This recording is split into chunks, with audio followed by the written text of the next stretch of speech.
the Framework. I am Al Schwartz. With me, as always, as John Bernard. Hello. Good morning. We are doing another Oscar snub drafting episode here, which means we have brought back June Kim. Dealing with a bit of a COVID, but I'm okay. Yes, we're going to get his Sling Blade voice all day, hopefully. And also... I'm fine. Okay. Chris, how are you doing? I'm doing pretty good. Thanks for having me back, and looking forward to hashing out these prestigious snubs for picture and best director. Do you have COVID? I have no COVID. So today that we're looking at best picture and best director as our categories. Again, the rules, as usual, are that the film cannot have been nominated for the award. That we have to then say it had an argument for winning that year.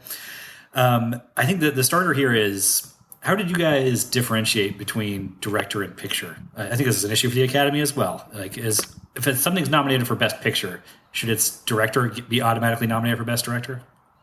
I kind of feel like it should be, for the most part. It's a very difficult distinction to make, especially in the context of what we're doing here, of singling out directors and pictures alongside each other. I guess it is kind of a vibes thing, and always has been, even with the Academy, because I think what most people take a director to be is the guy responsible for the big picture, overall, how everything comes together, the individual parts working in concert, which is not too dissimilar from what you would ostensibly be awarding a Best Picture Oscar for. So it's a difficult thing, and I've had a hard time with this a little bit. In often cases, I've got the same movie listed on both sides of this equation here.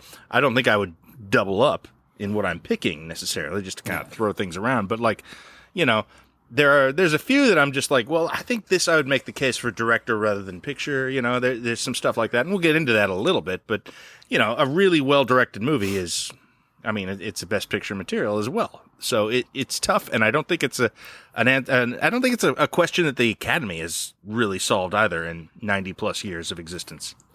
This is not maybe a good rationale, but what I kind of landed on, I think, is that for something to be best director but not best picture, it turns best director into a best cinematography award to a degree. Something that is like visually striking. Or somehow overcomes a weaker script. For, I guess the best director can be a movie that, as a whole, is not a really perfect movie, but has like high highs. I guess is one thing. I could also see it being similar to what people say about cinematography or editing. Like it's the stuff that's the most noticeable. Like it's not for the best editing; it's for the most editing. So I feel like directing can apply to that too. That's why I feel like I can go a way where if something is nominated for best picture, it should have a best director, but can it go the other way? Like have a best director, but not best picture. Like that doesn't. It's easier to see it quite going make sense, way. right? I'm not sure. Yeah. Right? Like that's the part I'm not sure. That's why, as John said, it does feel like a vibes thing. And also, I think with the Oscars, because it's not totally merit based. It's also about how well do you sell the narrative behind the making of the movie. So George Miller spending all that time making Fury Road, that's a part of this, how do you not know that, factor that in? Stuff like that. Like, even though that's not the directing, that's more like the producing, but that just kind of all goes into that picture. And that's why, when something wins Best Picture, it's the producer that goes up, right? Which always throws me off for some reason. In the end, because I don't know who you are unless it's a famous producer. Yeah, there's a couple of famous producers that you would recognize, and sometimes it's like, oh, and now there's like a movie star up there who was a producer on this one. Right. But yeah, but that almost feels necessary just because Best Director exists as its own category. That you don't just want to have them both the same guy going up to accept the two big awards for the same movie. I find it very hard not to fall into a specific narrative when looking at the director nominees too. Being like, well, here's a body of work that kind of demands attention and hasn't received it, and I think that I kind of wanted to second guess that, but I'm sure that's how the actual Oscars go too. Like that seems to be a big part of it. Scorsese. Yeah, Best Director is a place for Lifetime Achievement Awards too. Mm-hmm. Yeah, that happens. Okay, well let's get started, and I guess this time we're going to begin with just the Best Director things rather than mixing and matching. We'll start with Best Picture, and we are also just going to go on the order that you guys appear on my screen right now. So Chris is going to go first, and I will go second, and June third. Okay. So we're going Best Picture first. Yeah, you're up first. Okay, got it. All right. So the first one I'm going to take is kind of, I think, an interesting scenario because the director of this movie had another movie that was nominated the same year, and he was nominated for a different movie in the same year. But I'm going to go for 1993, and I'm going to nominate Jurassic Park for Best Picture. Yeah. I just think, I mean, look, I've been to the movies a whole lot of times in my life, and I like Steven Spielberg quite a bit. I think a lot of people my age do. Yes, quite a bit. But I'm not. He might be kind of good. But I'm not like I'm not a crazed, Spielberg, got to see everything right away. Oh, God, Bridge of Spies, what a film. I'm not one of those kind of guys. Like, I'm aware of his work. Yeah, I like a lot of his movies. But, man, when I think of sitting down in that theater when that movie came out, I mean, I'm sitting there like, how did they make dinosaurs and put it in a movie? It just did not make any sense at all to me, but in a very good way. And I just think, I mean, that's a Best Picture nominee. I understand that a lot of times they shy away from the big giant hits for Best Picture, but that was an instance where it should have been. And obviously in the same year he did Schindler's List, and that's what won everything, and he got nominated. But I just feel like that picture should have been in there. I mean, that year they kind of gave the quote unquote fun nomination to The Fugitive, and The Fugitives, I like that. Really a fine film, but I mean, if I have one slot for the fun movie that year, I'm gonna go with Jurassic Park.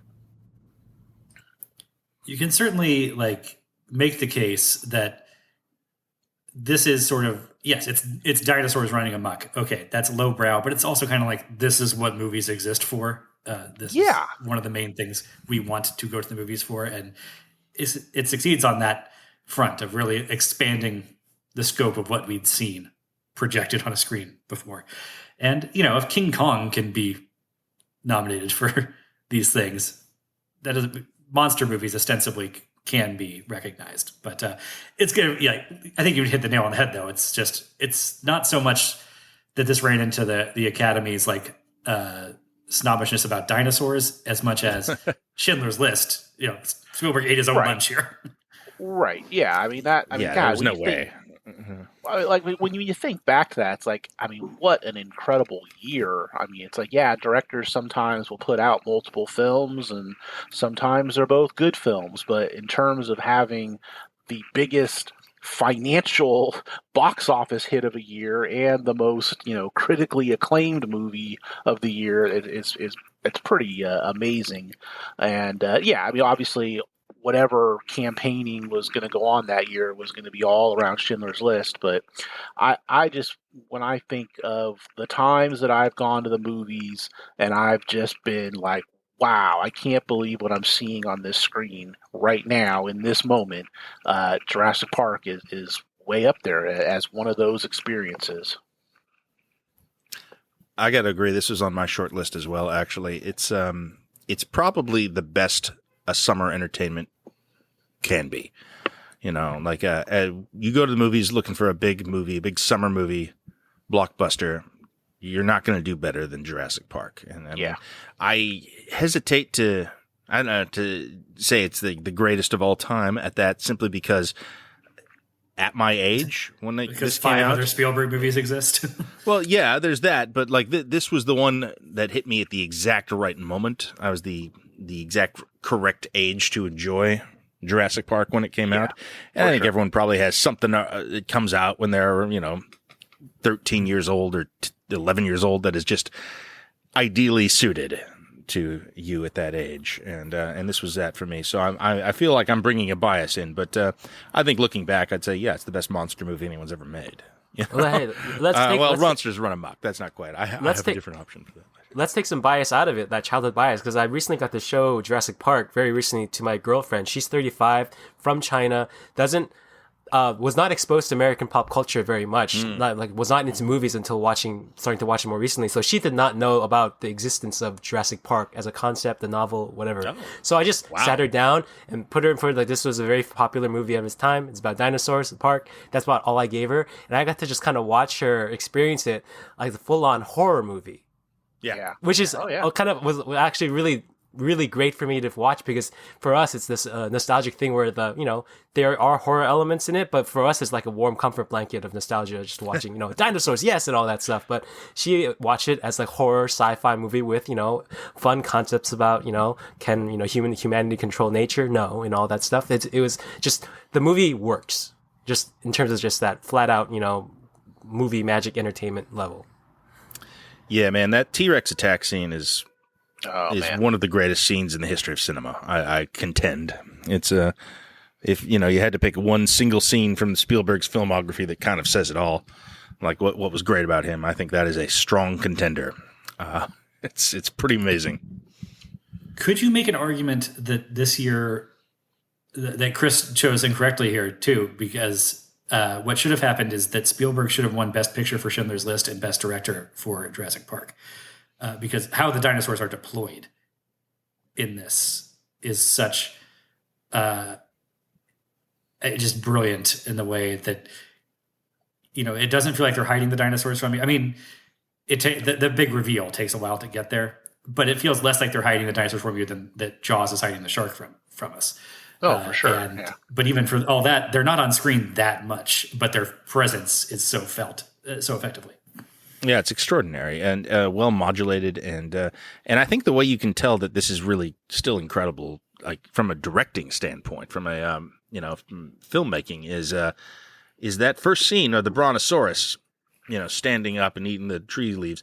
That's the worst effects in the film, or at least that have held up. It still works. It's Absolutely. still fucking great. It's still an incredible scene. It absolutely still lands, even when with 30-plus-year-old CGI at this point. It still plays. And also, there's 5 other shitty Jurassic Park movies to compare it to.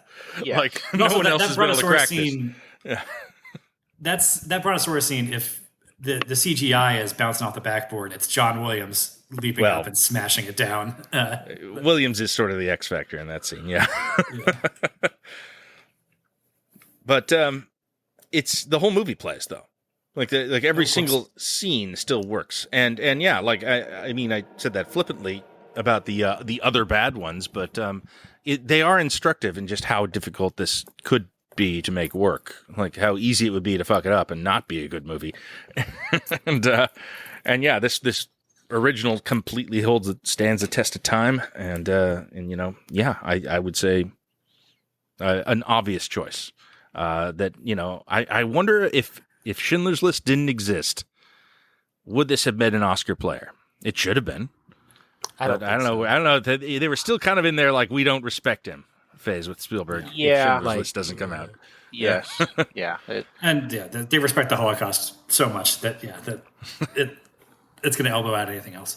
The funny thing about Jurassic Park for me is that from what I've just heard over the years, Jurassic Park was kind of just like a quick job for him, just in order to be able to make Schindler's List. So this is not even him working at his full investment. It's crazy because he's moving popcorn mode. He's moving cinema forward dramatically with this film, though, with the kind of invention of CGI used in this level. Ill, but yeah. It's one of the most influential films ever made in that respect, and yeah, and that was his B movie, so he can get ready for his A movie. It's crazy. He was editing this while on the set of Jurassic Park. Right. It's a wild story, man. I think the other thing was that he was so busy with Schindler's List. I think the final sound mix, he said he asked Lucas and Kathleen Kennedy to can you pitch it for me or something like that. Like, can you fill in for me? Well, because I'm busy. All right, we got a lot of movies to get through. I think the point has been made. This is a great movie. We like Jurassic Park. Yeah, Yeah, it's damn good.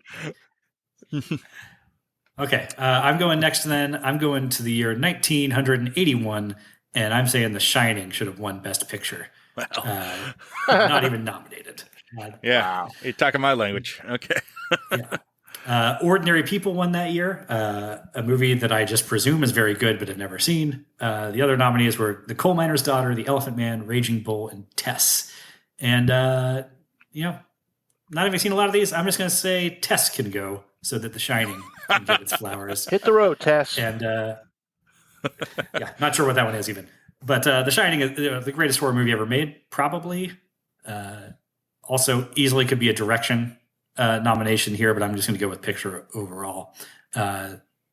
This thing, you talked about how there's a platonic ideal of a blockbuster that hits you when you're 12 or 13 and really activates you in a way. I think there's another sort of darker platonic ideal of the horror movie that you were exposed to way too early. I've told the story of just sneaking out of my bedroom as a kid and stumbling on the Shining halfway through on broadcast cable and just being like, oh my God, what is this? And, for all that on a big screen, it works even better.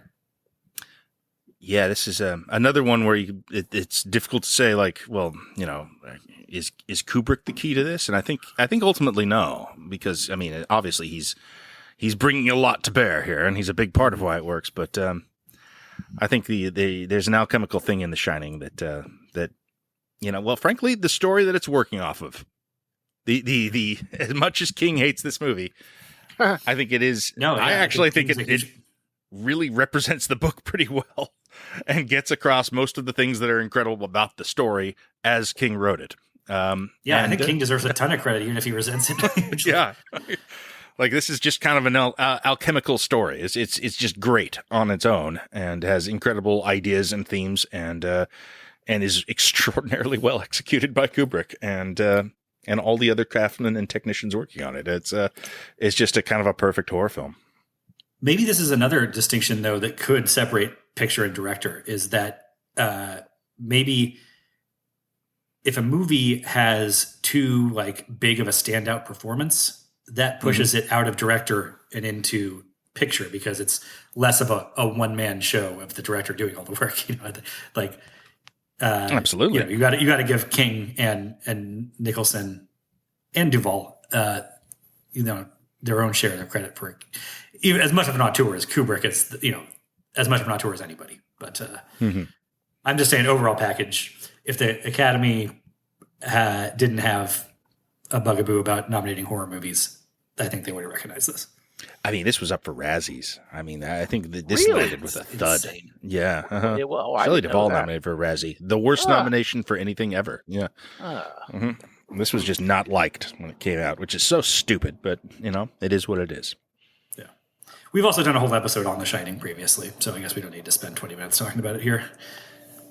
But you guys like it, right? Good? Thumbs up on the show? Yeah. I may ruffle some feathers, but I say Jack Nicholson's performance as Jack Torrance was way better than Steven Weber's. I've always had that opinion, and I'll fight anybody on it. Yeah, but I'm still waiting for Kubrick's estate to go back and CGI out the axe and put in the giant croquet mallet. I have a tricky relationship with The Shining because watched too much Simpsons, and The Shining and all the other parodies of it over the years have just kind of colored the rest of the movie for me, where everything is funny. Everything feels like a meme now, the way people watch Revenge of the Sith or something. So it's not a movie, it's a me problem. Yeah, the twins have probably been kind of ruined by the twins. Here's Johnny. Just all that stuff. Yeah, and so it's kind of the movie was so powerful, so successful in its legacy that it kind of it's been tainted by the pop culture of it for me a bit. But that it's might still be a fun. cool experiment, actually, Still to show fun to your watch. girlfriend. I don't think she'd be able to handle that one. I tried showing her. Tried showing her Raiders of the Lost Ark the other night because that's another one that she doesn't really know, and she was like flinching at everything. I don't know if she's quite into that one. We'll see. Shining might be too much for her. If she would recognize things just from osmosis like that, or possibly, or if maybe just I don't know. Asian horror is so different in its wiring, right? But she's not a horror person. The same way, I don't know. She's not a horror person to begin with, so there's that. Yeah, that's why Jurassic Park was kind of like the perfect kind of horror adjacent in between. Yeah, I guess if Jurassic Park was scary, you probably wouldn't want to. Yeah, if you could experience Jurassic Park as a horror movie, that's also kind of great. Like that's just a new way a different way to experience Jurassic Park. Yeah. Awesome. Okay, so I guess you go from Jaws and work your way up to The Shining. Like that's the next step. All right. But June, it's your turn to make. All right. So this one was a bit tricky for me because there's like all the other stuff we did with actors was all like let's give some love to genre. But this one, I find I had a hard time to quite do that like to limit my choices. So I'm actually going to start with just like the ones that feel like grave injustices, even on the Academy's terms. So I'm just going to go with we're doing Best Picture, right? Yeah. Yes.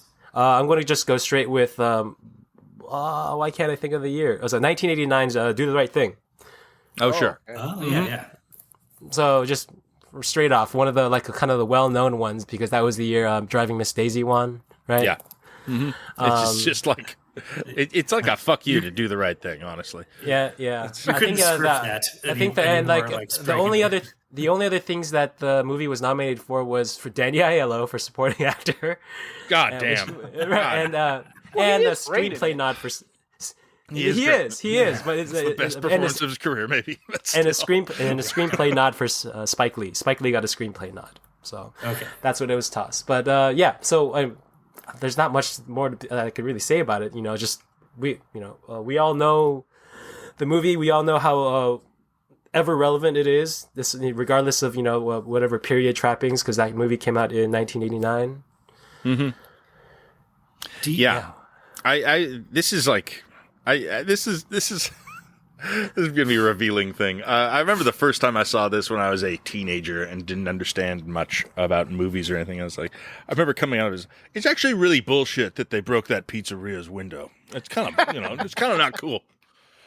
I don't know. I mean, it doesn't make them look good if you ask me. It's shitty, stupid teenager perspective on that. I've since watched it many times. It's not just a teenager thought. No, but I had the visceral, like, shitty white guy reaction to it the first time I saw it, and having watched it since then, I've kind of been like, "Oh, that's what's great about it. Oh, okay." I understand now. How come I didn't care that Radio Raheem got killed for no reason? It was just sort of one of those embarrassing parts of growing up where you're just like, oh, I was dumb. I actually really was dumb about that.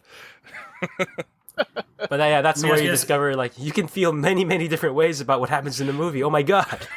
Yeah. June, do you dump Driving Miss Daisy out of this list, or the other? Honestly, I haven't. July, Dead Poets, Field of Dreams, and My Left Foot.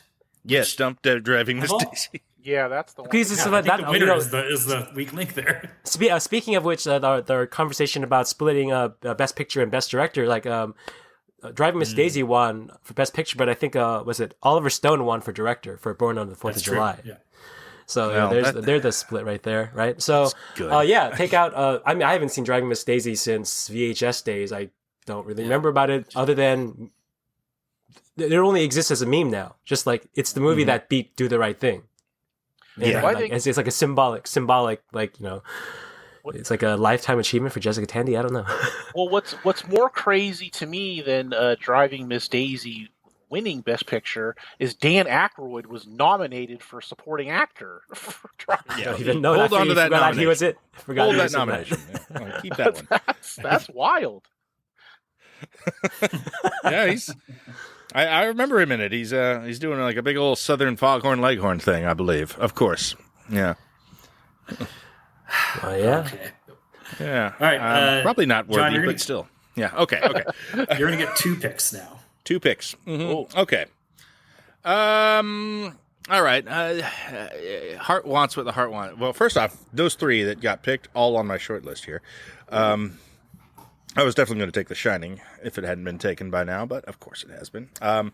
But the other one I was definitely going to take is from 1985, the motion picture Back to the Future. Yeah. Yeah. Just about as perfect a movie as there is. As a piece of art, as a crafted piece of cinema, it's very hard to argue that this isn't just a perfect object. It's unbelievable. This movie is just the absolute pinnacle of all crafts brought to bear upon it. The script in particular is really, really something, but there are, so many individual moments in this film that land with the full force of their potential brought to bear. Moments like, well, let's take the sexual assault of Leah Thompson in the car, but Crispin Glover finding it in himself to make that fist and knock Biff out is just one of the greatest moments in the history of cinema for me. And this movie is peppered with setup payoff like that, top to bottom. It's just pure fun. Everyone is kind of creating legendary characters in, what should not be in a teenager movie, a teenager comedy, has characters that kind of rival the cast of Star Wars, people like Mayor Goldie Wilson, Principal Strickland, all these figures kind of loom large in my head, 30 some years later. It is the perfect film about kids and their parents, and it is loaded with legendary performances and, an incredible piece of work from Robert Zemeckis. I would nominate him for director for this as well, but if I were to pick him for the directing position, it would probably be Roger Rabbit rather than this. This one I think is more of a Best Picture nominee. I don't know why that is, do that. but yeah, maybe. Back to the Future is one. The cinematography is not super striking, so I guess not. But I don't know that it's bad. I think it's actually quite effective. But I think it's more that Back to the Future is this perfect object as a whole. The script often gets highlighted as this sort of airtight piece of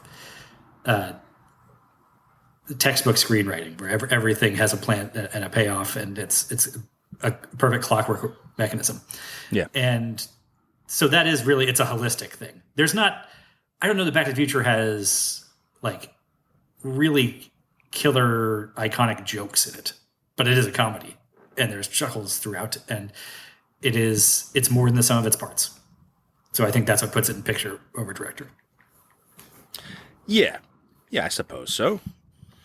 I mean, it's hard thing to define. In my head, it made sense. Like all the stuff that you talk about, like that's like, we talk about that. That's all the director's job too, though.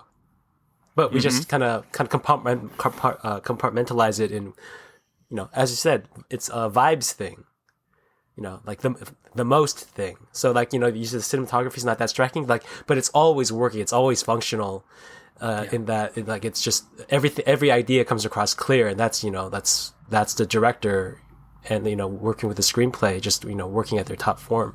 So for me, having like directed little like short films and stuff before, like when I think about that, like that's all directing. Like obviously that that needs to play into like how well that movie operates. The screenplay could have been perfect, but any director could have just messed that all up, right? Yeah, but when the screenplay, it's almost like the screenplay Back to the Future to me is like the Jack Nicholson performance in The Shining, though. Yeah, it doesn't. It's such a standout that it means there's less of a share of the pie for the director to take all the credit for. I suppose so. Except because he co-wrote that too as the director. That's right. That's true. It still goes to Zemeckis. Zemeckis and Gale, and I've heard, I've like back in the day when the DVDs came out, I listened to all the Q&As and commentaries. It's just like really enlightening, just about just that process of like making all that work, all the early concepts and stuff that they had to be changed in order to make that story work. All the stuff about they normally had to use the nuclear explosion in order to power the DeLorean. I can't remember. It wasn't a DeLorean. It was like a big refrigerator. I can't remember. There's all sorts of ideas. And you're just whittling all that down as the writer, knowing that he's going to direct it. It's just. So that all enters this picture for me. So that's why it's just like it's really hard to kind of define, Like when you said Roger Rabbit, I'm thinking it's like, for me when it goes like that's like, oh yeah, I mean, can't imagine like the head trip of trying to direct all those scenes with the car with the, Right, yeah. right. So I get that, that's like when you think about it just as like kind of an ordinary viewer, it's like, how did they do this? Yeah. Kind of thing. Kind of like Jurassic Park. I mean, Zemeckis really does get a lot of the credit, I guess, on Back to the Future. He's got to. I mean, just knowing what level to bring in the Alan Silvestri theme to emphasize this moment specifically, like, okay, it's a bit of a minor key version of it for this facial expression. Like all those little choices are kind of all perfectly done here. Like every single one of those works, and it becomes a surprisingly emotional film a lot of the time. And it's also kind of amazing in the contrasts, the things that about it that shouldn't work, like Marty McFly, no arc, stuff like that. It's kind of I don't know.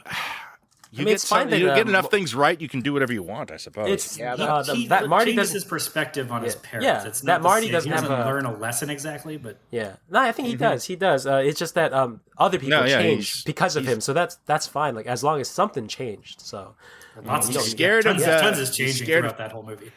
He's scared of taking his band to the next step. Echoing his dad's cowardice as a teenager. Yes. The art of creating rock and roll, that's a pretty big one right there. That's huge. Oh yeah, we should definitely spend 20 minutes litigating the creation of rock and roll and Back to the Future. We probably did part of that. Like, I think we talked about Back to the Future when we did the Best Actor awards anyway. So let's jump to John's second pick. Okay, second pick, and this is another one I had to think about and be like, yeah, I think actually this is an extremely well-directed movie, but I'm going to pick it for Best Picture because of sort of external reasons as well, and that would be the film Casino Royale. The first of the Daniel Craig James Bond films. I think it is kind of far and away, and with no real competition, the best James Bond movie ever made. One of the best action movies of the new millennium here, and kind of just in as much as it is living within the legacy of James Bond. It's the first one that is sort of creating its own continuity, which that doesn't really matter, but it is notable in that it kind of pulls off every single thing you could want from a storied franchise, reinventing it in a way that feels fresh and original, building a character story into it that has never really existed in the franchise up to that point, and nailing it in a way that explains this sort of mythic, elementary flavored character. Like he's basically never had the dimensions before that Daniel Craig brings to him in this movie. Not for lack of trying. I mean, they've attempted sometimes, but he's always been, a superhero figure. And this is kind of him, this sort of legendary Hollywood movie character, or I don't know if it's Hollywood, even the phrase you want to use. But he's an icon for 40 years going into this film. And then he is finally humanized and perfected. I think that is extraordinary. It also has just, kind of great filmmaking top to bottom. I know the casino scenes, not even gonna touch it. The gambling is a problem. I understand. It is not. John good. is going all in,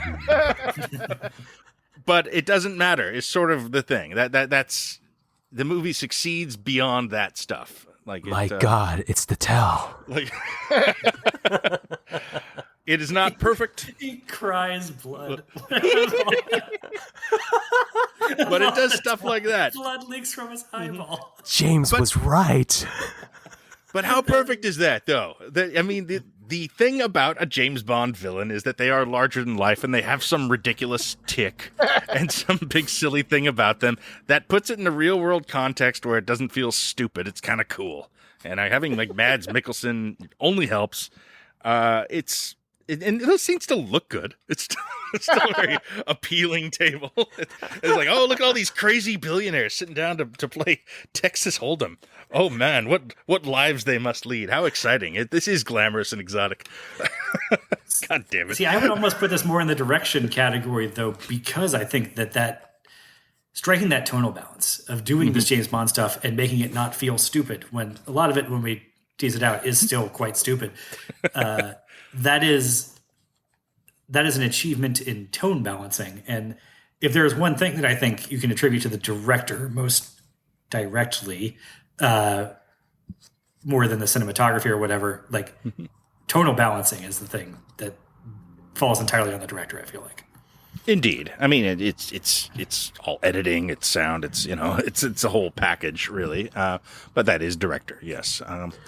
I think that this kind of exists outside of itself just because it's part of this franchise. I think it's I believe the 21st James Bond film from Eon, and has a lot of expectations and things that you kind of need to see within a James Bond film, all of which are fulfilled within the movie, but it still feels fresh and unique and like a massive reinvention. I think it is probably the James Bond film that will, stand the test of time best, aside from some the thin cut style of the suits they're wearing. It feels like it could have been made this year. It's timeless in the best kind of ways. Well, I felt on the go ahead. I felt really bad when I first saw it because I enjoyed it quite a bit, and I felt really guilty that I had been such a big advocate for the Bond and not blonde movement. I was like, you were one of them. I was, man. How could I? I was so stupid. It was just one of the bigger regrets of my life was, Had you seen Layer Cake before then? Like before you saw Casino Royale? Oh yeah. No, I had seen it. No, yeah, I really didn't have a problem with James Bond's hair color. I just remember that was the big thing, kind of when he was announced, and it was like the Bond, not blonde, and I was like, what is this? I mean, I think it's a fantastic film, and considering where the franchise was at that time, kind of had a few duds that weren't really up to what people wanted from the James Bond franchise. I think it was such a great reset and a fantastic way to launch Craig into that series. In terms of the discussion about best picture versus best director, all the credit to Martin Campbell for on Al's point, just that tonal balance, making sure like all that works. But in terms of Academy Oscars politics, I feel like this is one where, because it's Bond, because it's Eon, I feel like this is the one that goes to Best Picture, for the producers because of Broccoli. Yeah, because it's that lineage. I want them to get the credit for it for sure. As much as Campbell deserves it. Yeah. And you can nominate him too. I'm not saying don't, but that's fair enough. Yeah, I'm just talking about the politics. Like in terms of Best Picture, Best Director, like I can go either way. But I'm just saying, in terms of Academy, it feels like because the Bond directors are generally journeymen, and I feel like Academy generally doesn't lean on awards. Yeah, the directors are not the stars of the Bond franchise. That's true. I just checked, by the way. Daniel Craig is not Bond.com. Still exists. Was updated February 25th of this year. Yeah. Wow. It's still going. Well, they got their wish. Yeah. Ultimately, they he's win. no longer Bond. Who looks stupid now? Yep. It was a waiting game. Okay, June, why don't you do your second pick for us? Okay, I'm going to stay with the kind of Academy Jason stuff. I mean, there's stuff I could do. Okay. I'm going to go, because I love the movie, I'm going to go with 2007 Zodiac. We know what won. Yeah. And those are, totally deserving, but Zodiac has always just kind of stuck with me. And I think you guys have covered it. I can't remember if I was on that episode, but I don't think so. But I'm a huge fan. So, no. Yeah, I'm a huge fan of Zodiac. It's only grown on me over time. Like when I first saw it in theaters, I think it was like, that was pretty good, but it stuck with me. Like as it's just own thing. Like in Zodiac got no nominations that year at all. It just got shut out. So nuts. Yeah, that got us that. So this is a tough. I mean, one it was a strong year. I mean, it's known to be a strong year, but still. Yeah, that's what I'm saying. This is one of the strongest Oscar years, and I think they got a ton right here. Although the most egregious snubbing there, I think, is Zodiac not getting shut out.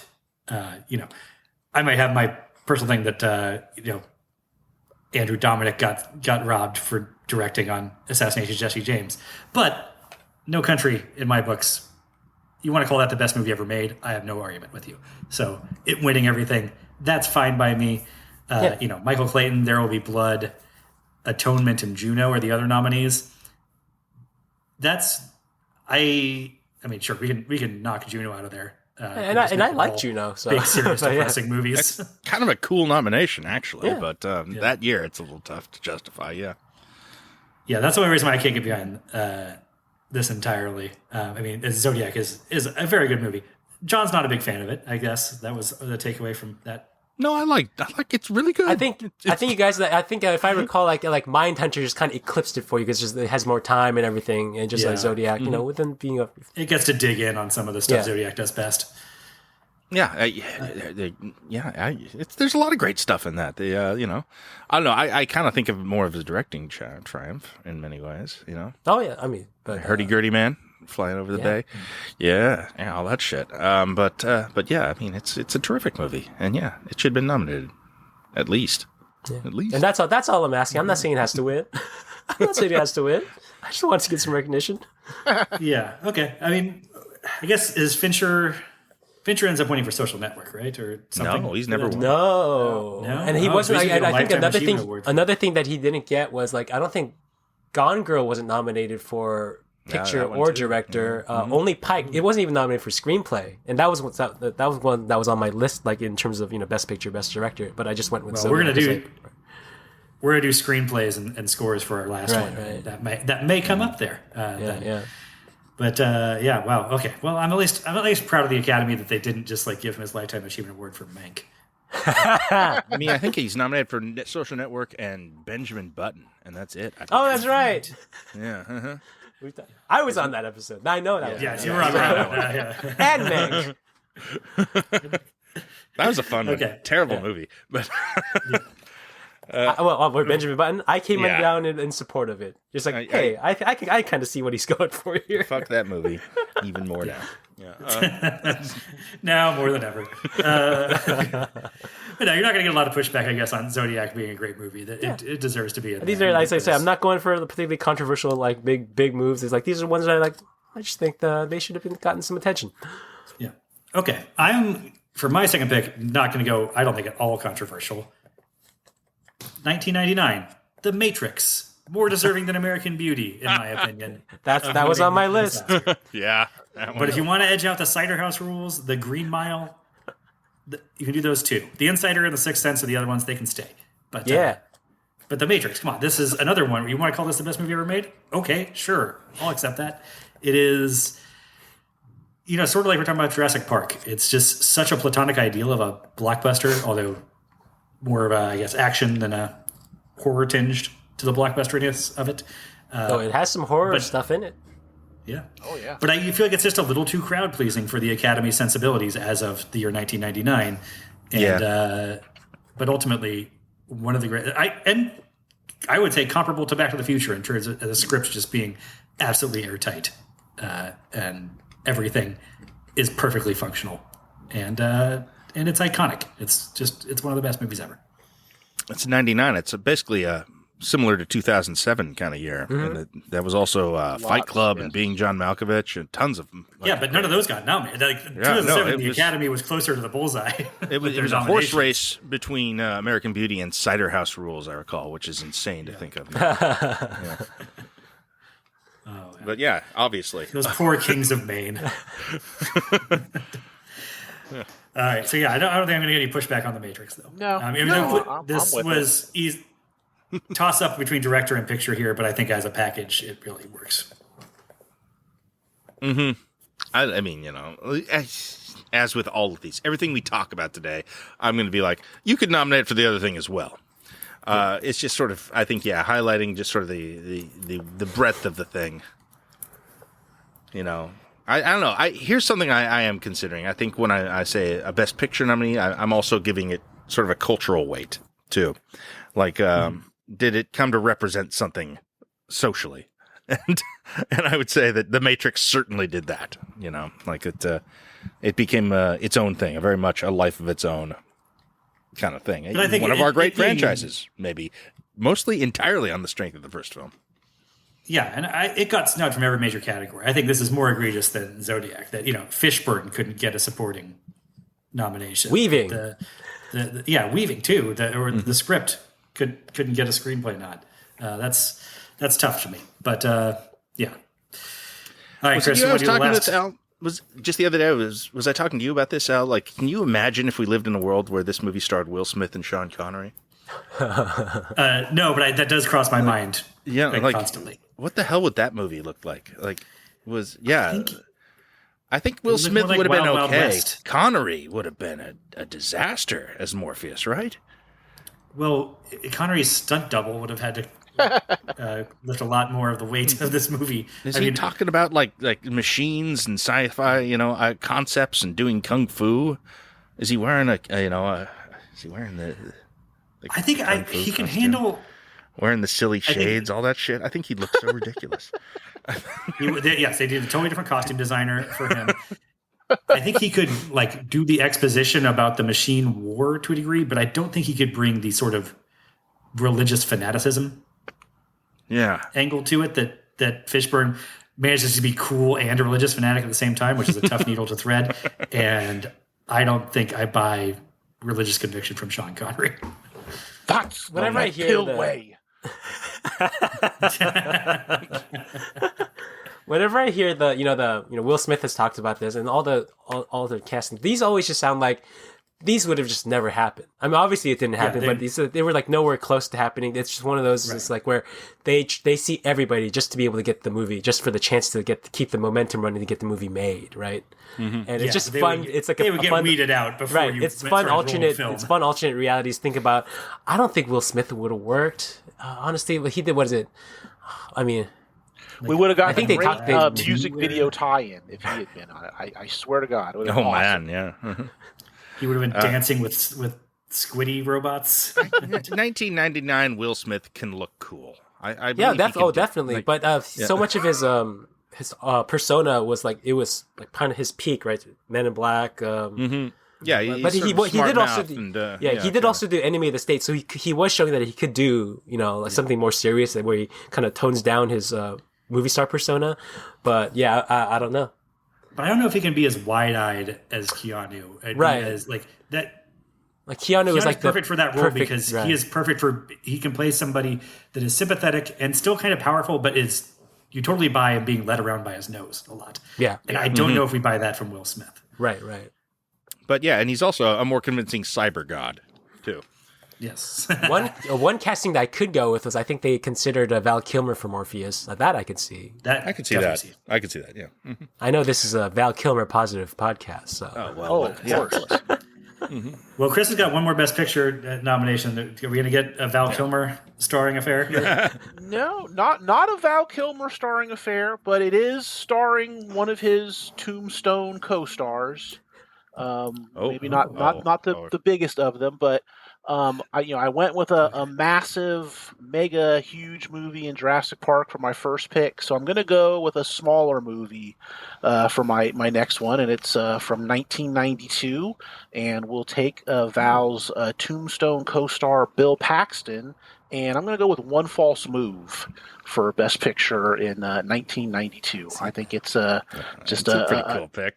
I think it's one of the best crime dramas of its era and of all time, and it's just such a tight movie, and man, I love it. And that was a year that the nominees were A Few Good Men, Howard's End, Unforgiven, Scent of a Woman, and The Crying Game.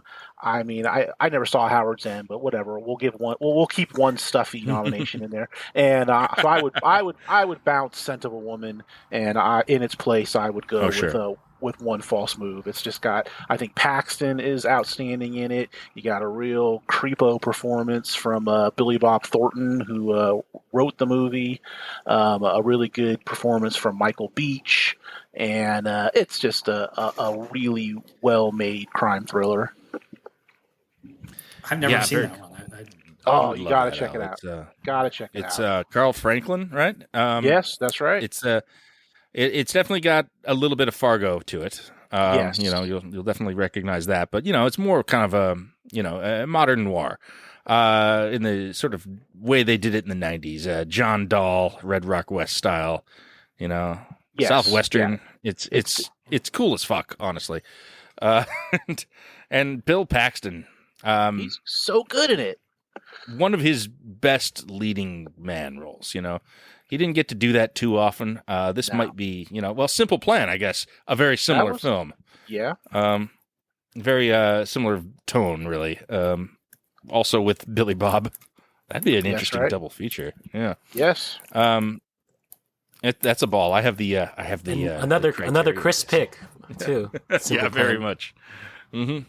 Oh man, I mean, when I there's just moments. Sometimes I'll just be driving and suddenly just start thinking about Bill Paxton, and it just makes me happy. And I can just think of all kinds of different movies, all types of different genres, and I think to me, I mean, just his best flat out performance is One False Move. Not to undercut the same year's performance from him in Trespass. He's quite good in Trespass, but One He is False good in Move Trespass. is really his best performance, and just really a movie that sometimes those kind of movies they slip in to if they get the right push behind them, but that movie just never really had that kind of a push. When it came out, and it kind of just sort of came and went. And I mean, I know I know it was a big one for Siskel and Ebert. They were kind of the big champions of it. And that's probably the reason that I actually saw it, is because they were really, really big champions of it. But I feel like aside from them, it wasn't getting such a great push, and it just kind of came and went. But in a perfect world, that would be a Best Picture nominee. It's a little before its time, maybe. I mean, I feel like those movies were real hot like 4 years later. Yeah, when you got to like they were- Fargo and L.A. Confidential and Pulp stuff like Fiction, and Yeah. all that. Well, but this is a pre-Pulp Fiction crime thriller, right? It is. It's, Very it's much, a very yeah. different flavor after. Well, and I mean, it's, closer to Fargo, which was post-Pulp Fiction, but, very different. Yeah. It would have been, it's, the 90s modern noir kind of thing, like we were saying. Yeah, cool pick. And I don't know, best Bill Paxton is tough, though, because he's up against aliens.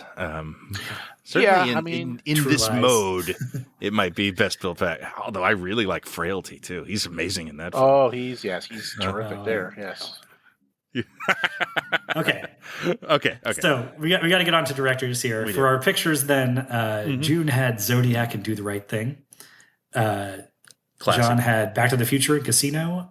Yeah, Royale. Yeah. Casino, I not had a The bad Matrix Best Picture and The nominee. Shining. It was on my list. Apparently because I like the movies, just the something. And Chris has Jurassic Park and One False Move.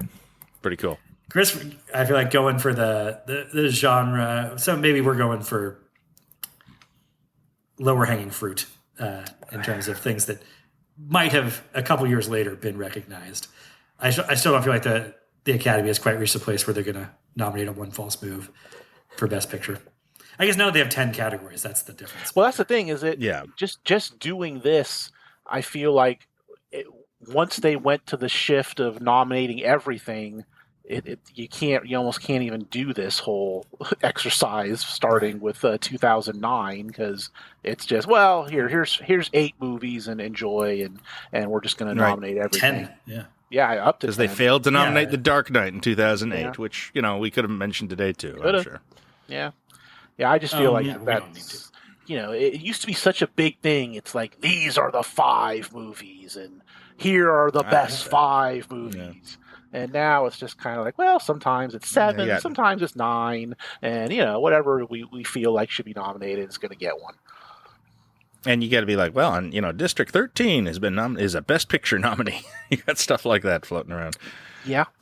District 9, excuse me. District 13 is the parkour action film, right? Well, a worthy nominee in its own right. Sure, indeed. Yes. Okay. Okay, let's get into the directors here, and let's reverse the order. So, Yeah. John, why don't you lead us off with a best All right. director snub? Okay, now this I have a plan here. This is somebody I would definitely think needs an Oscar, and I would say this is the one to give it to for directing over picture, for I think fairly obvious reasons. Paul Verhoeven for Starship Troopers. Oh wow, great. Okay, not RoboCop. I think it's my Well, question. RoboCop is an equally excellent film. I would say. I think the externals on Starship Troopers are a little bit more incredible to me. That is purely an expression of a very specific perspective on the material. RoboCop, sure, true. I would nominate RoboCop for Best Picture as well. I think it's that good of a film. Too. It was on my short list, but then I decided, no, I want to give it to him for Starship Troopers because it is it is an unmatched achievement, I would say, in filmmaking. This is one of the greatest satires ever made, and for reasons that really make no sense at all. Like no one has made a film this daring or imaginative or creative.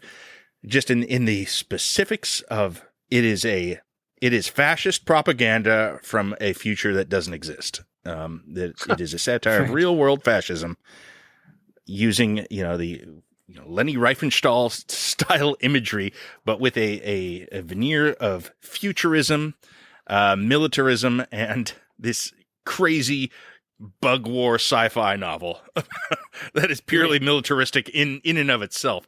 Take that source material and create this thing that is kind of just unmatched in the history of cinema. And also, then you watch it now and you're just like, is this an explicit satire of 9/11? Is this an active satire of the U.S. response to the September 11th attacks? It came out in 1997, so it cannot be. But it is like a point by point takedown of the Bush response to 9/11 and the Iraq War. It's kind of fucking nuts. It feels like he's a time traveler, and what it comes down to is he got lucky in some of the specifics, but mostly he just really, really knew what he was making here. He had a very clear take on fascism, very clear take on militarism and how it is deployed and how propaganda works, top to bottom. Like Johnny Rico's complacent liberal parents in Buenos Aires is such an incredible touch. They're so great. The movie has this sort of disdain for them and their elitism. That it feels like it came right out of Fox News. It is incredible that the way these characters are presented and their death scene. Oh yeah, it's so fucking funny. I was like, oh wait, is there some sort of something's in the sky? What's going on? Just like, feed cuts out. Yeah. It is the more you lay that out, the more I think this is the perfect best director pick on the terms that we've been talking about here, right? Because it is almost entirely. Well, one, there's no big star performances forcing Verhoeven to share credit. Like this is not a Casper Van Diem making this movie the way Nicholson makes The Shining, and it is a tonal balancing act. Like you said, it's such a unique and difficult tone that nobody really attempts, but he nails. It is a quintessential example, I guess, of one that you would not nominate for Best Picture necessarily, but Best Director, absolutely. Mm-hmm. Well, I would. I mean, I don't imagine there's any world where where they're actually going to nominate this thing. I think it was a not financially successful. Yeah, it was a huge bomb. I mean, it was it was supposed to kind of be his return to form after Showgirls, and kind of like, it is. Well, in terms of how good it is, yes. But in terms of being a financial winner, it was kind of like, oh, okay, he's going back to kind of RoboCop, Total Recall territory, big action, that kind of thing. And it did not do well at all. But it obviously has been able to be profitable to some extent because they're planning to make a total reboot, which I'm sure is not going to be very good. But that's supposedly in the works. But yeah, it's an outstanding movie. One thing I always love about it is how you have the main cast is all these very pretty 90210 kind of actors, Mhm. and they all just look perfect. And then you have these older characters who are all fucked up. They're all kind of like either missing limbs or they're like Rue McClanahan's blind, and they just have like they're all screwed up, and so that kind of that dichotomy between the young generation and the old is one of my favorite aspects of that movie. Aside from all the incredible action in the picture. Yeah, I mean it works completely as an action movie, but also it is a dramatic anti like. Oh yeah, it's not even anti. It just allows it to sit like this is how young people are fed into the meat grinder for in the name of conquest and control. Really, it's nobody else could have made this film. This is as pure an expression of the guy behind it as I can think of. This is well, I mean, there certainly could be versions of Starship Troopers, but they would look nothing like this. Why is the CGI in that movie better than every movie that comes out now? Why is it better? Yeah. Well, bugs don't have hair. Phil Tippett. Ooh, Yeah. yes. Bugs don't have hair. There is that. They didn't skimp on their goop budget. They used a lot of real physical practical goop in there. Yes, lots. But, the bug might be fake, but the goop is real. But the hordes still look great. The hordes of us. The only thing that doesn't look quite great is the brain bug. And what? Mm-hmm. Oh well, that's fine. Yeah, that's fine. Yeah, That's like, the Brontosaurus in Jurassic Park. Yeah. We're willing to accept this. Yeah, Because it's not just that it doesn't have fur. It's like it's a hard shell, as opposed to like fleshy, brainy stuff. So, one of the things that I always find funny about was it 1997 is when that movie came out. I was still in like junior high school at the time. Yeah. I had just learned about satire in an English class. So when I saw that movie, I was, prepped for it. It's like, oh, I know what this movie's doing. And I remember reading like reviews in the newspaper at the time that I could tell they completely went over their heads. Mm-hmm. And these are adults. Right? It's crazy, right? And it's like, so when people miss the point about stuff now, it's just like, yeah, it's kind of just always been that way, even when it comes to, professional critics. One of the things I actually, on top of that, I love about the movie is that even while enjoying the satire and just totally just like, engaging with that level, despite the limitations of all the actors, the perfectly chiseled actors, I still get emotionally invested in the story of Johnny Rico and Diz. Well, it's the kind of, it's that thing's like he goes full on into making this propaganda movie, and it's working on me in both those levels. I'm never gonna root for the bugs.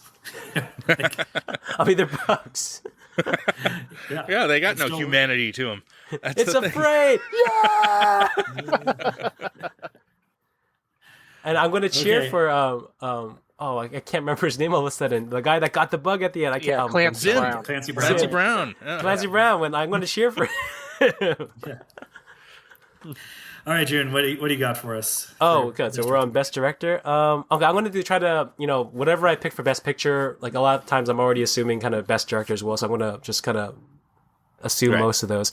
I'm going to go with one that was nominated for Best Picture its year, but it wasn't given Best Director. Nominated for Best Director, Damien Chazelle for Whiplash in 2014.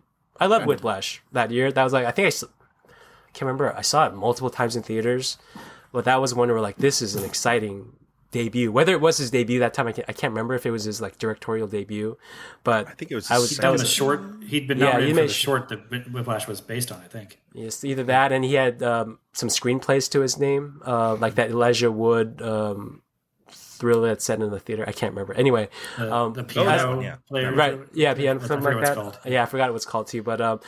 As far as I'm concerned, this was his big debut, and I feel like it was a really, really impressive debut that, for me, he has yet to match, in terms of his work since then. This was just felt like a really exciting debut for a filmmaker. The moment the movie ended, I felt like, standing up and applauding. Well, that finale, yeah. Yeah. Mm-hmm. Well, there's a couple of things there. One, I didn't have come across this right, because it felt like if things got snubbed for picture, they also did for director. It was, I don't think I came across many in my like list making of, oh well, it got. But I think if something did get nominated for picture, that takes the edge off the snub for director to me. But talking about if the director's job is managing tone, Whiplash, for as unshowy as it doesn't have big splashy sequences necessarily, or big garish colors, but it is all about creating this tone and maintaining it and the stakes are jazz ensemble drumming. Like I don't give the slightest shit if this guy is the best drummer since Charlie Parker, whatever. But it is a feat of the direction that this is a very intense experience nonetheless. That I'm feeling with this, how seriously the Miles Teller character is taking all this. And that sucks me along. That was the year that Birdman won. The other nominees were okay, yes, this one. Give me that. Linklater for Boyhood, Bennett Miller for Foxcatcher, Wes Anderson for Grand Budapest, and Morton Tildum for Imitation Game. So I feel like Chazelle should be in there. I think Imitation Game is pretty widely derided these days, but also anything I would want to take away anything that they've ever given Inner to. I think that's a filmmaker at this point. When you talk about most directing. Yes, just so many most statues for him. But yeah, okay. Nothing much beyond that. It's like he was nominated for Best Picture, one for I think J.K. Simmons kind of got all the attention for that movie and won. That is, I guess he's the Nicholson, right? Yeah, he's the one that wins the award for it. Yeah, yeah.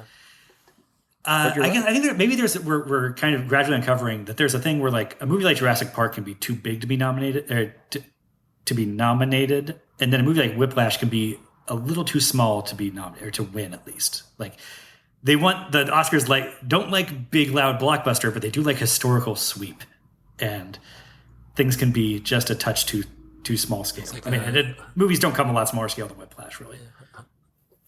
Yeah, the really small ones, it really depends on how big of a splash it makes in terms of the award season narrative and how much momentum it builds up and how well its distributor or studio promotes it.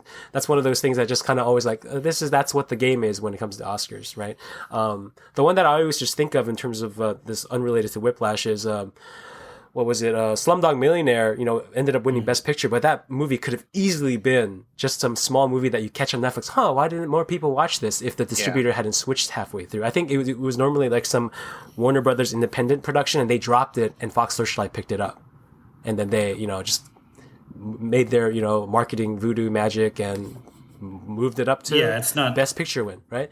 And I love to think it's just the material will rise eventually, but that's not really how it works. Right. So, with that in mind, in terms of this game, with all that gaming in mind, I still think Damien Chazelle deserves a nomination. Like a really, really fantastic debut, writer and director. I think he probably got a screenplay nomination, is my guess, but I'm not sure. My pick is going to be biggest, loudest, most direction, and stark contrast to Damien Chazelle and Whiplash, because I am going to go with Spike Jonze for Eternal Sunshine of the Spotless Mind. And that... Wait. Eternal Sunshine? Michel Gondry. Yeah. Michel Gondry. Oh, Michel Gondry. Yes, sorry. Okay. I said Jones. That my mistake. I totally get the yeah. It's like, wait. Sorry. Really? Different Kaufman thing that got mixed up in my head there. But sorry. Michel Gondry. I don't know how... Kate Winslet gets nominated for this movie, so it's not like it wasn't on the Academy's radar at all. And I think Kaufman... No, I didn't. He had to have been nominated for the screenplay too, right? No, that's weird. The shocking part. I mean, I guess at this point, like Winslet was the Academy darling, so she's there. But that's what she the should have best won directing for. nominees this year. Eastwood wins for $1 Million Baby. It's Clint Eastwood, okay, I guess, whatever. Scorsese for The Aviator. Sure, he's Martin Scorsese. Taylor Hackford for Ray. Alexander Payne for Sideways, and Mike Lee for Vera Drake. Mike Lee. I think Taylor Hackford would acknowledge that Michel Gondry. His name is literally Hack. Exactly. That's an alias, right? It's got Taylor Journeyman.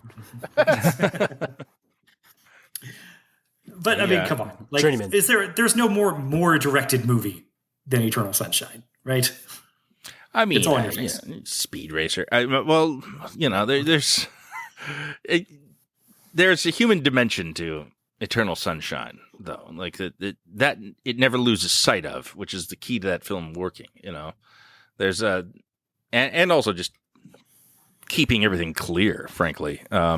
Where we are, what we're looking at visually, oh, wait, we're in the subconscious now. Stuff like that doesn't come easy.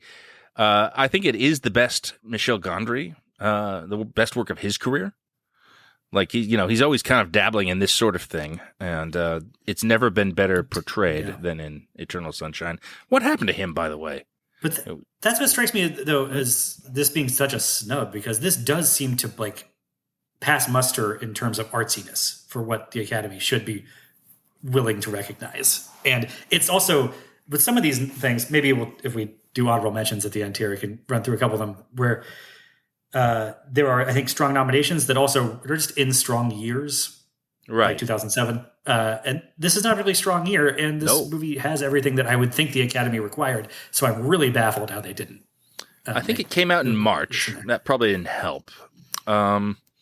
Certainly in the spring, kind of just, and, I think, I don't know, it feels like it used to be a bigger thing that if you weren't released in the last 4 months or so of the year, people had short memories. They've gotten better at that, I think, but it was unusual. And I don't know, there was probably still a Jim Carrey snobbishness going on to some extent. I know this does seem like the accessible version of, like being John Malkovich or adaptation. And I think both of those fared better at the Oscars somehow. Than this did, which is odd because this is the one for everyone, like this is the kind of version of that everyone can appreciate and find something in. It has Tom Wilkinson, and he's an awards darling, right? Well, it's a romance. It's got Kate Winslet, who is the ultimate awards darling. It's got a really super famous comedian doing a dramatic turn, which the Academy usually eats up. Yeah. Mm-hmm. But they were really resistant to Carrey. For whatever reason, even though he was kind of delivering the goods in a lot of these. He's really good in Truman Show and Man in the Moon, but I think this is his best one, too. Yeah, I think maybe they just sensed that he wanted it. Yeah. Like, I thought he was owed it. Maybe that's, Leo's had a trouble with that, too, for a little while. But anyway. Okay. I've talked about Eternal Sunshine plenty on various episodes we've done, so... Chris, you want to do 2 picks in a row for us? Yep, got 2 in a row. I think the first one is to me at least seems like a bit of a no-brainer. So I'll just go for 1988. I'm gonna go give a nomination to John McTiernan for Die Hard. Of course. I mean, it's like that year, the nominees, it was Mike Nichols for Working Girl. Yeah, all right. Martin Scorsese, for Last Temptation, I'm never going to deny him. Barry Levinson, Rain Man. Alan Parker for Mississippi Burning. So the 5th nomination is for the gentleman that directed A Fish Called Wanda. And I mean, nobody, I don't care who you are, if someone's asking you point blank, who directed A Fish Called Wanda, you ain't saying this guy's name. I can tell you that right goddamn now. I mean, that's the jet. I mean, I'm sure a nice man, I'll just say his name's Charles Crichton, and he looks like from his credits a very respected British filmmaker and good on all that, but I'm going to go ahead. Oh yeah, but it's also a 50-50 chance that he's a sex criminal. Like, who knows? Well, I don't know. We don't know. I don't want to disparage. I don't want to disparage the gentleman, and there's nothing. And A Fish Called Wanda is certainly a fine film, but if you're asking me who did a better job of directing, I'm going to go ahead and take John McTiernan in Die Hard all day over Mr. Charles Crichton. So, it's Die Hard. I mean, it's just the perfect mix of action, characters, the whole humor, everything. It's got it all. And it's got technique. It's got advanced technique too. If you ever listen to John McTiernan, just commentary tracks and stuff about talking about his process, just the way he cuts everything. It's artful. It's artful. It deserves awards. I have tried to listen to McTiernan commentary tracks, and wow, He's you better kind of a sleepy guy. you better be pounding some energy drinks if you want to get through a McTiernan Cowards! I commentary don't track. do I energy mean, drinks. I listen to it all. But yeah, no, I was, I give you respect. I did get through the whole Die Hard one, but it's kind of like, whoa, yeah. John, come on, we Yeah. gotta punch it up a little bit here. It's like I kind of have the same thing with Michael Mann commentaries when he's by himself. It gets a little. Yeah. That's why the Thief one is so great because he's got James Caan with him to kind of like, hey, Nice. let's go. We can have some fun here. But yeah, so I like all that starting aside, this scene on a close up instead of a wide. yeah, it's Good impression. Yeah, but it that's is. what I want from Michael Mann. Is he's a terse professional. Yes, He doesn't. it's He shows rather than tells. yeah. But So yeah, but Die Hard is a perfect option too. It's the action version of the Back to the Future script. That's also a very airtight. Like every line in the sort of long opening act of that movie contributes something to the second and third act. yes. Yeah, it's kind of an there's so much room for grace notes in Die Hard too. Like that he finds moments for Al Leon grabbing the candy bar. Oh Or- yes, Or perfect. one of my favorite things in the that can is of Coke. the SWAT team coming in and one of them cuts himself on Rose Ouchie. bush. Yes. Yeah, I just love that so much. It's full of little moments like that contribute so much to the whole. Yeah, Yeah, I mean, it's full of life. obvious. Yeah, an obvious pick. Yes. Yeah. So yeah, I had that feel on a short list for Best Picture actually. that was one where I was kind of like, okay, do I want to do it as a best director? Do I want to do it as a best picture? And I just whatever.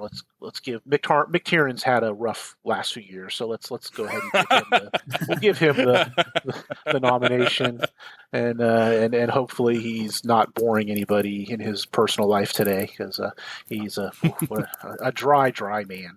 But yeah, so that would be my first pick. So I'll move on to my second pick. A slightly more animated director in terms of commentaries and interviews, but I'm going to go to 1985, and I'm going to go with William Friedkin for To Live and Die in L.A. I think that's to me kind of what he did in terms of the French Connection in the 70s. He kind of did the same thing in the 80s with To Live and Die in L.A. Just one of these just a real hot and just a sweaty movie, just a perfect LA just has that perfect kind of look to it, and it's just I think a really well-made crime thriller, and he brings that type of energy to it, and I just feel like Cocaine energy. yes, well, that's that too, and he deserved it that year. That was a year where, man, it was a pretty dry year for the Oscars with kind of Out of Africa doing everything. So even though that was a big hit, I'm going to go ahead and bounce Sidney Pollack's nomination, and I'm going to go ahead and give it to William Friedkin. So I tried Out of Africa one time, and that was not good. But it is one of those, kind of like you're talking about earlier, the quirks of how these things are received. That Yeah. To Live and Die in LA is not cited as sort of like one of the seminal things in setting the tone and the style of the 80s. No. But it embodies that 80s Dayglow style about as much as anything. But in a slightly grimier way, I guess, than what you get on MTV or Miami Vice, perhaps. Yeah, quite a film. Right. It's certainly the Miami Vice influence is there, even though Miami Vice had not been on that long when that movie came out. So it wasn't like to me, it's not a total lift on Miami Vice. It's just it's got the music cues that are pretty similar to what Miami Vice was doing. And, but I think, gosh, in terms of a movie that is not afraid to put their lead character in, well, whatever, it's an old ass movie, to kill them off. You just don't really see that very often. And what a that moment is just kind of seared in my head of like I think that's one of the earliest movies where the quote unquote hero is just kind of brutally killed so quickly, and that's always kind of stayed with me.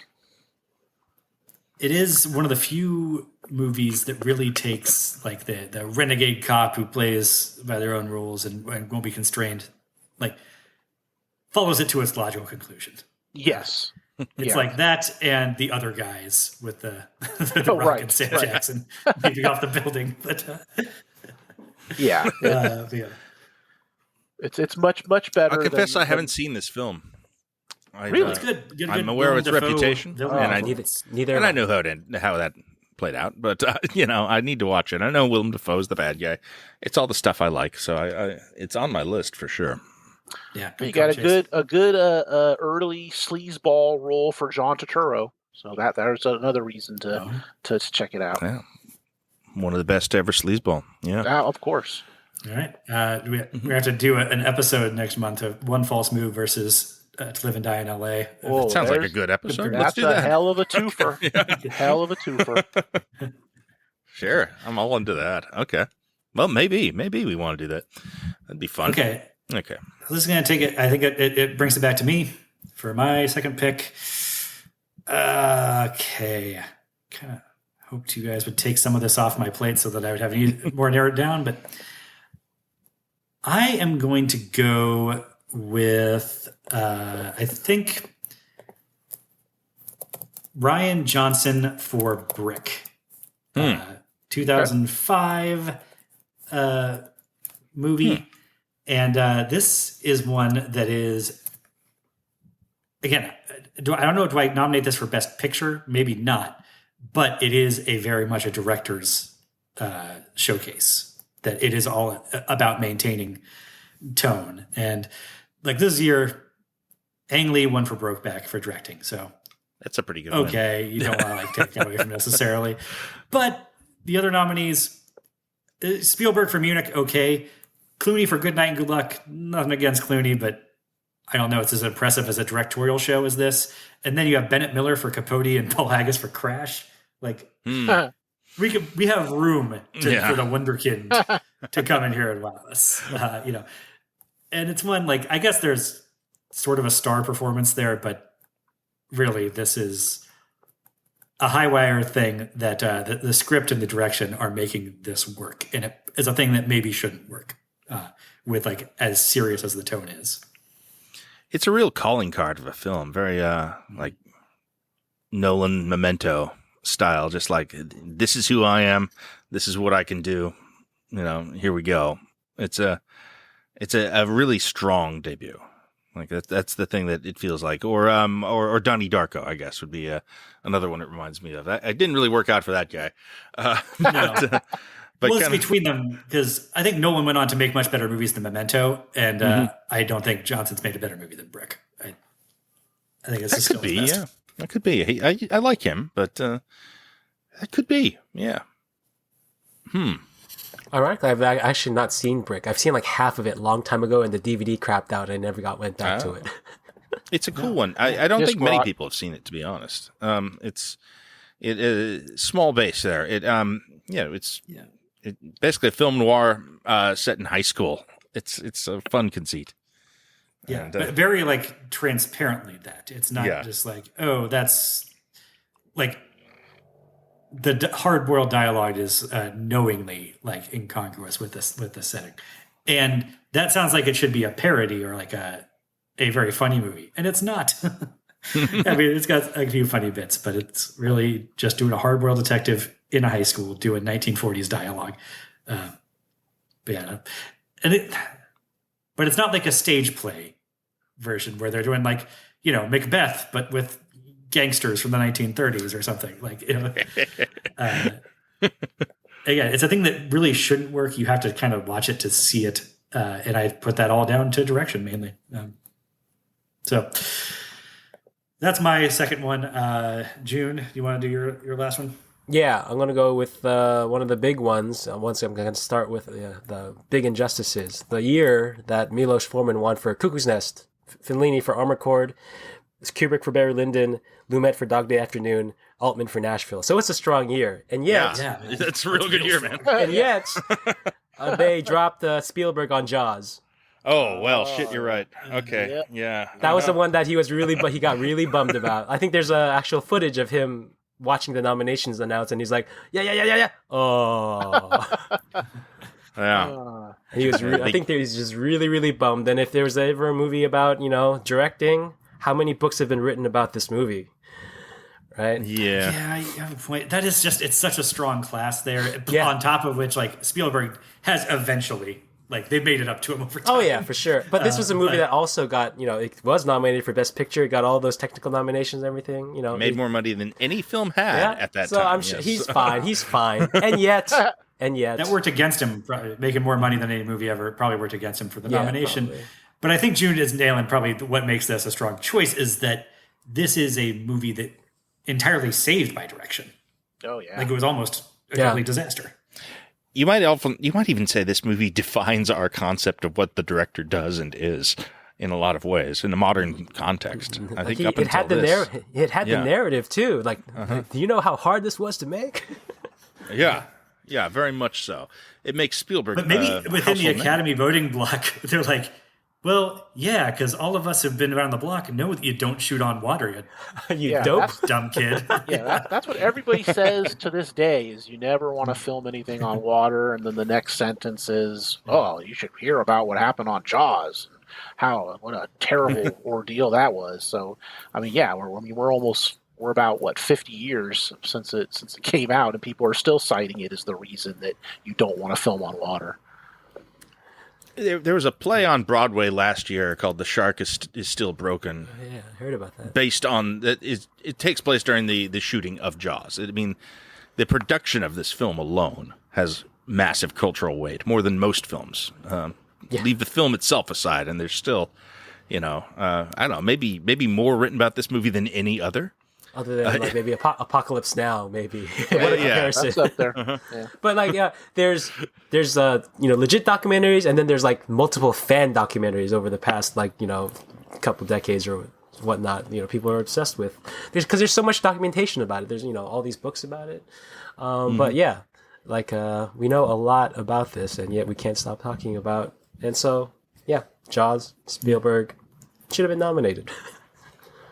Yeah, it probably should. You brought me. My knee jerk was no, and then you kind of brought me around on it just because of how strong. the rest of this- strong a year. Yeah. Yeah. Because it did get a Best Picture nomination, right?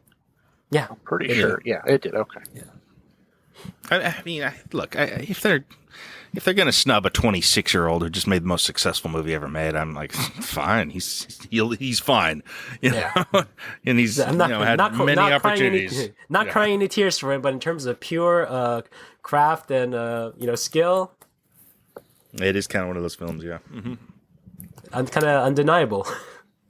Yeah, great so pick. and the director doing saving all of that from the brink of disaster. Like not just It's- saving it's it, but got like that like heroic narrative. the performances in the movie, iconic performances. I don't think any of them were nominated, right? As far as I'm aware.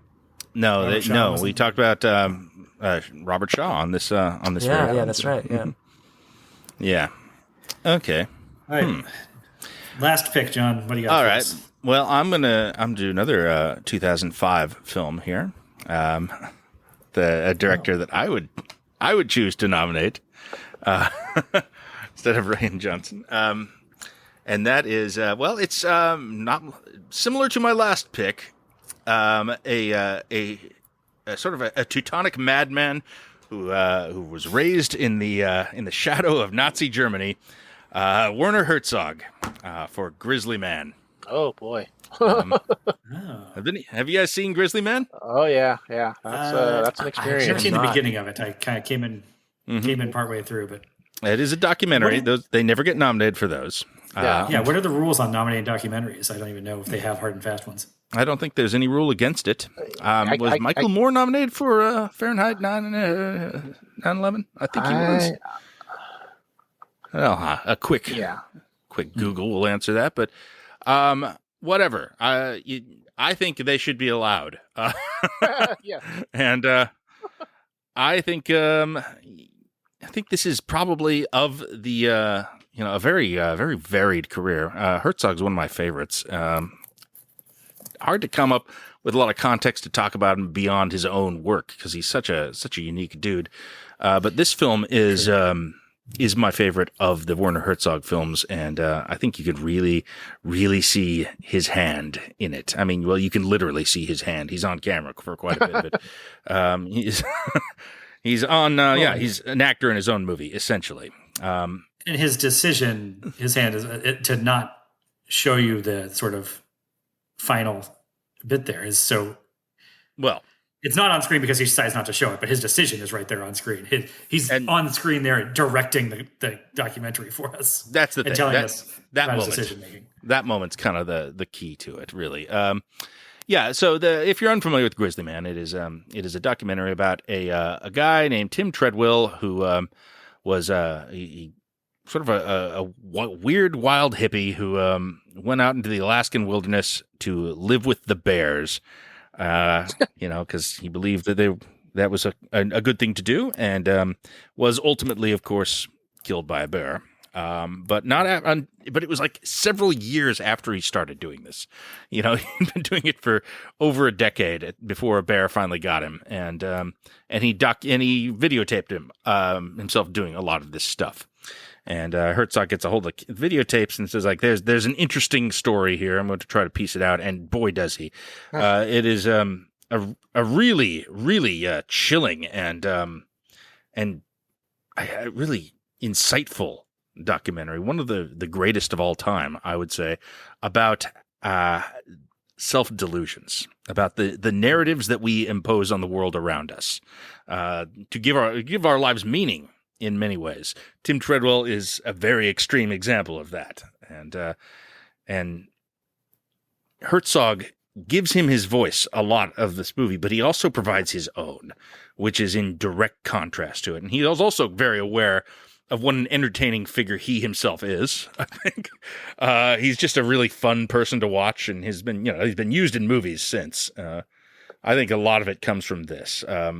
A Burden of Dreams as well, another one. But this one has some of his greatest moments. He'll play Treadwell talking about the bears and the sort of thoughts he's bestowed upon them, having lived near them, and he's named them and given them personalities. And then Herzog will cut in and is like, I think the biggest difference between us is I see no inner life in this bear, just sort of a vague disinterested in everything except food. There is no secret life to the bears. It is a conversation between the subject and the director. And yes, there's this one incredible moment where he has the audio recording of Timothy Treadwell being killed by a bear. It is him listening to it and deciding not to play it. And telling the woman who possesses it, you should destroy this. Do never listen to this. It will be a mistake if you do. And as long as you possess it, it will be the elephant in the room. It will haunt you.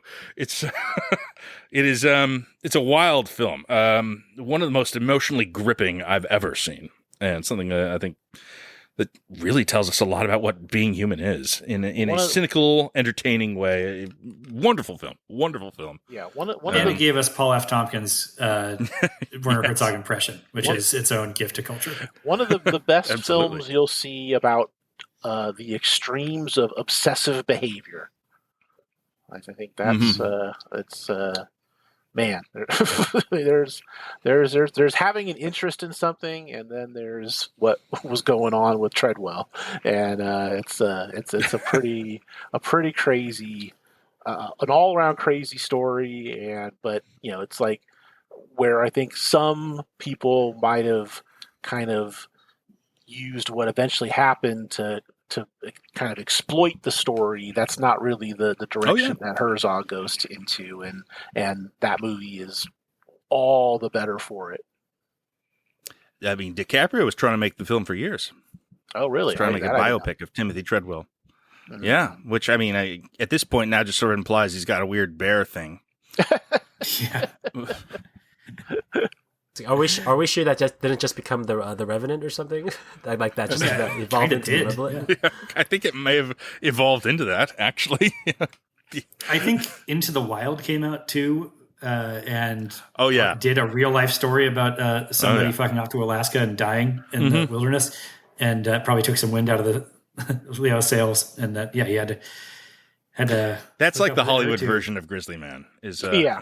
that's what that movie feels like, and I kind of like Into the Wild, but it's very much the it's got an Eddie Vedder soundtrack. It's got cameos by Vince Vaughn and shit. It when you compare and contrast the two, I mean, you can really, one feels a bit more authentic, I guess you'd say. Yeah. Well, about it being a great portrait of self-destructive obsession. I bet Grizzly Man is a favorite of David Fincher, who, if we're going to go into honorable mentions here, I'm surprised that nobody nominated Fincher for Fight Club. I might have done, but I think June putting him in Best Picture for Zodiac sort of edged him down the list slightly.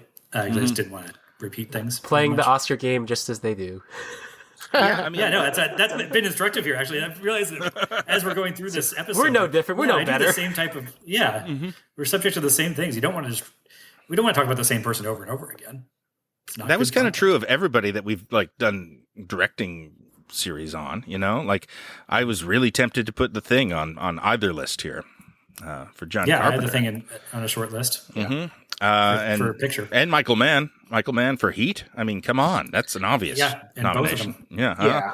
But it's kind of like, well, we've talked about those before. That's the thing, is that because since I already used De Niro as, I thought he should have been a Best Actor for Heat. I was like, okay, I could do Heat all day long, so I'm going to stay away from it. But even I did. I would have thought Last of the Mohicans too would have been one that I was thinking too. Plenty.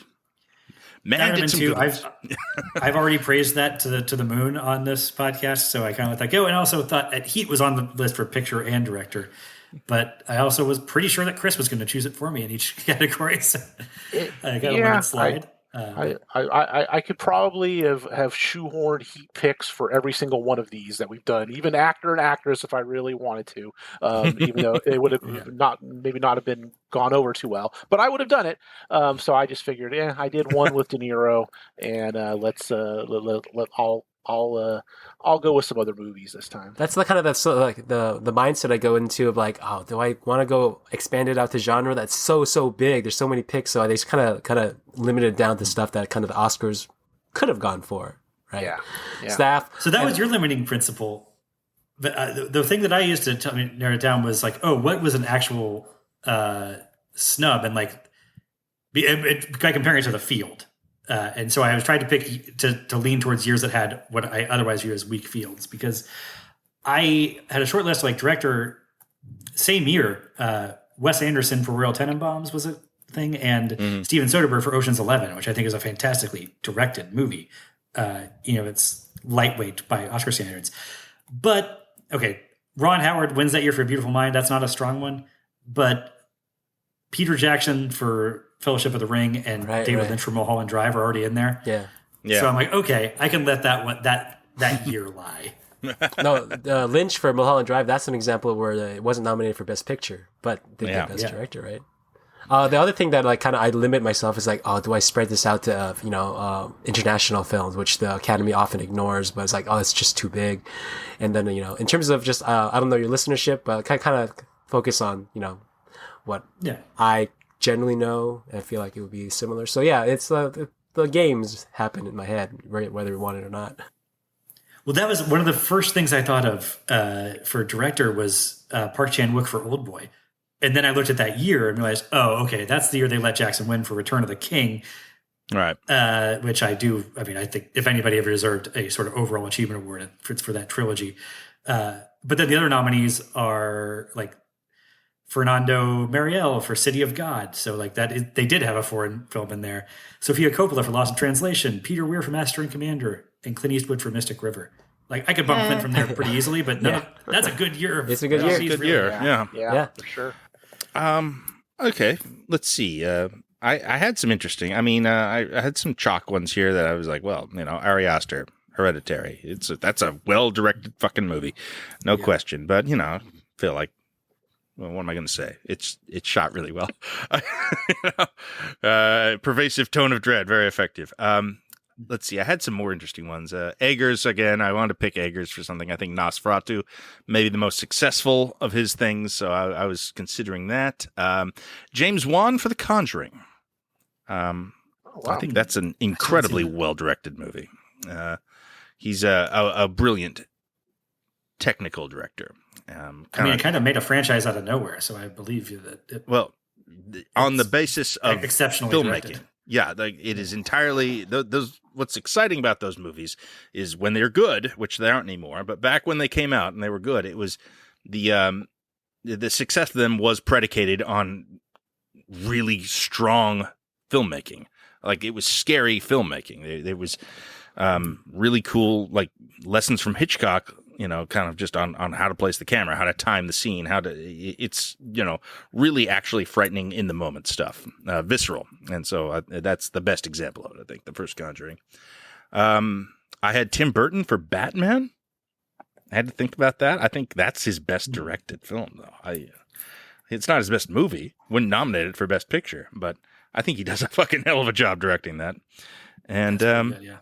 and Terry Gilliam, Fear and Loathing in Las Vegas. Just another most directing kind of one, but that's a tough tone to capture, and he does. Yeah, absolutely. That's up there with I think Michel Gondry and like Eternal Sunshine. Like that. If I asked what's the most directed movie, if it's not this, it might be Fear and Loathing. But Eternal Sunshine hits more of I guess the tonal and artistic signifier. Yeah. Like Fear and Loathing. Oscars wouldn't touch that with it. Not a chance. Yeah, I considered throwing Sam Raimi for Evil Dead 2. Fun. Yeah. But that's pretty fun. Most players, we continue to snub. Now, even with this project, the Oscars and us have completely snubbed Children of Men across the board. Oh, I thought about putting that one in there, but that one movie, for whatever reason, as much as I respect it, it's never been a big favorite of mine, so I just kind of didn't include it. But that one did, I did think about it. The one I was kind of, too. I was actually considering somebody that the films I enjoyed, but I don't go, oh my god, he had to have been nominated. I was surprised that Villeneuve didn't get nominated for either of the Dunes.